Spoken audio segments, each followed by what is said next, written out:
ஹரஹர சங்கர மகாதேவ. திருச்சிற்றம்பலம்.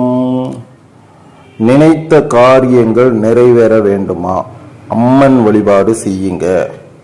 அம்மன் வழிபாடு செய்யுங்க. சரியா? பங்குனி சித்திரை மாதங்களில் திருவிழாக்களை அதிகம் களை கட்டும். பங்குனி சித்திரை மாதங்களில் பார்த்தீங்கன்னா தமிழ்நாடு ஃபுல்லாக அப்படியே பொதுவாகவே எல்லா இடங்கள்லையுமே காலகட்டம் திருவிழா.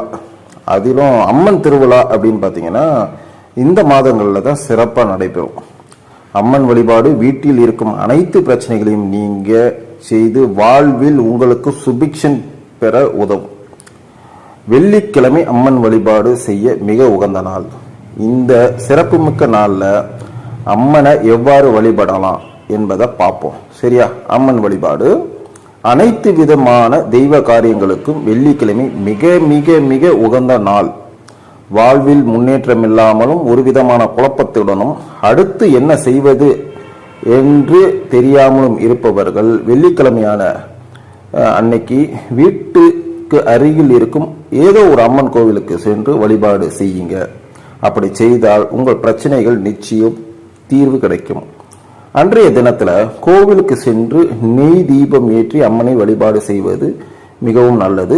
உங்களால் இயன்றவரை அன்றைய தினத்தில் தானத்தில் சிறந்த தானமான அன்னதானம் செய்யுங்க. இது வெயில் காலம் என்பதால் அந்த சமயம் ரொம்ப கொளுத்து விட்டு வெயில் காலம் இருக்கும். அந்த சமயத்தில் நீர், மோர், கூழ் போன்றவற்றை கொடுக்கலாம். அந்த நாளில் அம்மன் கவசம், அம்மன் துதி போன்றவற்றை பாராயணம் செய்வது அம்மனின் அருளை பெற உதவும். கோவிலுக்கு செல்ல முடியாதவர்கள் வீட்டில் உள்ள அம்மன் படத்திற்கு முன் விளக்கேற்றி வழிபடுங்க. இவ்வாறு தொடர்ந்து வெள்ளிக்கிழமை தோறும் அம்மனை வழிபாடு செய்து வர திருமண பாக்கியம் கைகூடும். நீண்ட காலமாக குழந்தை பாக்கியம் எதிர்பார்த்தோருக்கு நல்ல அறிவாற்றலுடனும் புத்தி கூர்மையுடனும் குழந்தை பிறக்கும் என்பது மிகப்பெரிய நம்பிக்கை. அம்மனை வழிபடுவதால் கிடைக்கும் நன்மைகள் அப்படின்னு என்னென்னத்தை இருக்கும் என்பதை பார்ப்போம். சரியா? எந்த மந்திரத்தாலும் நம்மை அடிமைப்படுத்த முடியாது.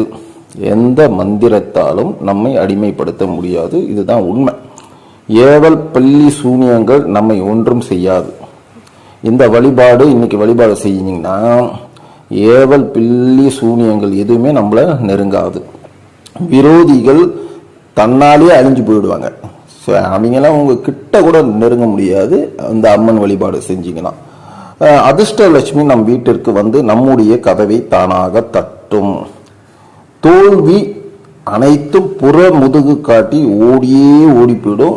எதிரிகள் எல்லாம், துரோகிகள் எல்லாம் தசைக்கு ஒரு பக்கமா நழுவி ஓடிக்கிட்டே இருப்பாங்க.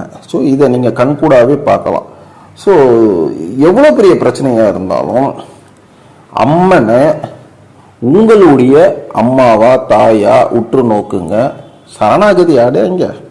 அம்மா, நீ தான் என்னை காப்பாற்றணும், எனக்கு வேற வழி தெரியல, என்ன நீ வழி நடத்து, நான் நல்லா இருக்கணும்னா உன் மடியில என்னை கிடத்தி என்னை தாளாட்டி சீராட்டி உன் குழந்தை போல் என்னை பாவித்து என்னை வழி நடத்து அம்மாவே அப்படின்னு சொல்லி மனமுருக சரண்டர் ஆகுங்க. என்னைக்கு நீங்க முழுசா சரண்டர் ஆகுறீங்களோ அன்னைக்கு மட்டும்தான் இறை தூதர்கள் ஒருங்கிணைந்து உங்களை வந்து இரு கரம் தொட்டு அப்படியே கரத்தை பிடிச்சு விரல்களை பிடிச்சு அழைச்சிக்கிட்டே போவாங்க. நம்ம உணரலாம்.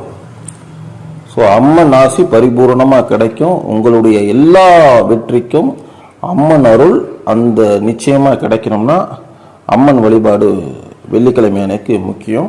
நான் முன்கூட்டியே சொன்ன மாதிரி ஏவல், பில்லி, சூனியம் எதுவுமே நெருங்காது. எல்லாம் ஓடிரும். எதிரிகள், துரோகிகள் எவனும் கிட்ட நெருங்க கூட முடியாது. பயத்தை விடுங்க, அச்சத்தை விடுங்க. கொஞ்சம் டைம் ஒதுக்கி அன்னைக்கு மட்டும் உங்களால் இயன்ற அளவு 1000 பேருக்கு அன்னதானம் போடணுன்ற அவசியம் இல்லை. ஒரு 2 பேருக்கோ 3 பேருக்கோ 5 பேருக்கு கூட உங்களால் முடிஞ்சதை செய்யுங்க. சரிங்களா?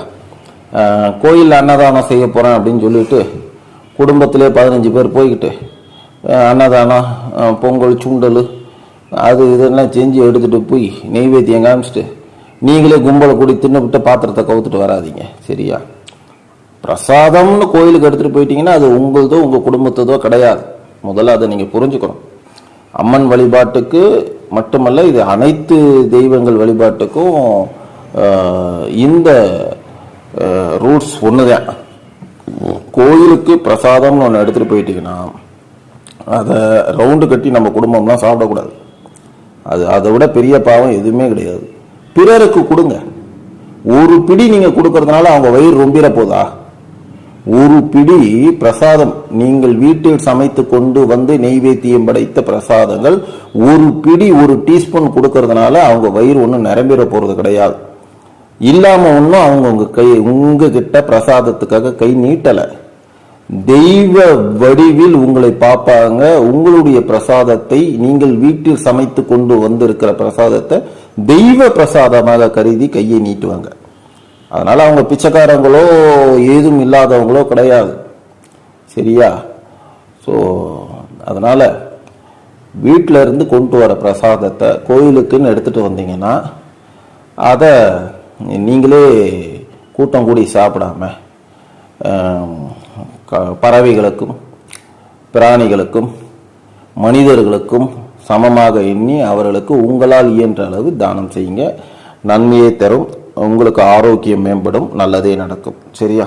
ஸோ நினைத்த காரியங்கள் வழிபட நிறைவேறணும்னா அம்மன் வழிபாடு வெள்ளிக்கிழமை தோறும் செய்யுங்க.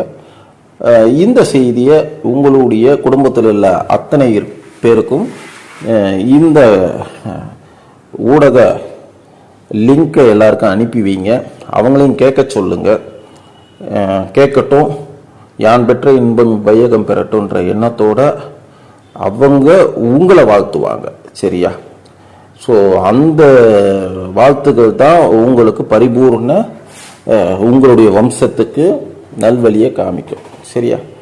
ஸோ வாழ்க வளமுடன். நல்லதே நடக்கும். கடவுள் உங்களோடு துணை இருப்பார். நல்லதே நடக்கட்டும். நாராயணா.